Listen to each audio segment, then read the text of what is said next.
ተሸካሚው ድንግል ማርያም ናት። ሶስተኛ ተሸካሚው መስቀል ነው። ከ6 ሰዓት እስከ 9 ሰዓት ድረስ መስቀሉ ተሸክሞታል። እንዳውም ባለቅኔው ሲናገር በሰማይ በኪሩቤል ላይ ነግሶ የነበረው እግዚአብሔር አሁን ወርዶ አህያ ጀርባ ላይ ተቀመጠ። በሰማይ የሚጠጣ ሆነ። ሰዎቹ ሲቸነከሩ፣ ጎኑ ሲወጋ፣ በጥፊ ሲመታ፣ ምራቅ ሲተፋበት፣ የሸዋግ ሲደፋበት አየነው።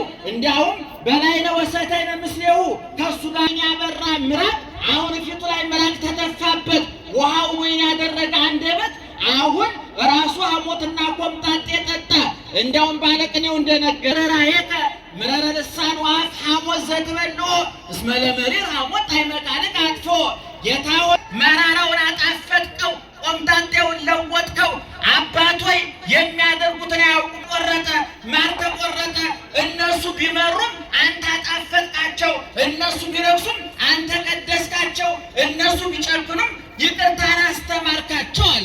ስለዚህ ኦርቶዶክሳውያን የተዋሕዶ ልጆች ዛሬ ክርስቶስ በአህያ ተሸክሞ ዛሬ እንኳን እሱ አህያዋ ልብስ የለበሰችለት ክርስቶስ ዓርብ ተራቅቶ ታዩታላችሁ። አሁን ዘንባባ ተይዞ ሆሳዕና ለወልደ ዳዊት እየተባለ ከፊት ከኋላ ትረፍ ነው። እኔና እናንተን መግዛት ነው። ዛሬ አህያ ታቋታላችሁ፣ የተናቀች ናት። ብዙ ትኩረት አይሰጣትም።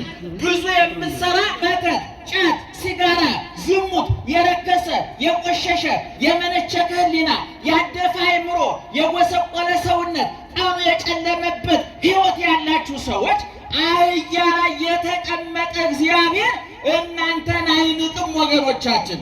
አህያዋ እንዲያውም በትናንትናው ቦታ ሂጄ እኮ ተነርቼ መጣሁ፣ ክብሩ የለም ትናንትናም አንቺን አላከበሩሽም ስለተሸከምሽው ነው አሉ።